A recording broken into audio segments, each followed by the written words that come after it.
Supply natin na live, dito natin i-connect sa common ng single switch. Itong dalawang wire, ito yung splice natin. Next, dito naman tayo sa return ng single switch. Return ng single switch, dito natin i-connect ang supply na live ng unang socket at supply na live ng pangalawang socket. Bali, itong tatlong wire, ito yung splice natin. Next, dito naman tayo sa supply na neutral.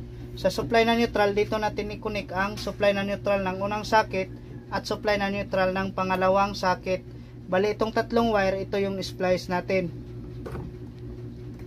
Next, dito naman tayo sa single switch para makabit natin yung common wire at return wire.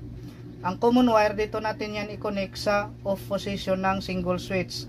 Ang return wire ay dito natin yan i-connect sa on position ng single switch. Ang common wire, dito natin yan i-connect sa off position ng single switch. Ang return wire, dito natin yan i-connect sa on position ng single switch. Next, lagyan na natin ng electrical tape ang ating connection. Next, ikabit na natin ang ating single switch dito sa utility box. Next, kabit na natin yung valve 1. Next, ito naman ang valve 2. Next, una natin ang ating circuit breaker. Kapag i-switch natin ang ating switch, dapat itong dalawang valve ay sabayan iilaw.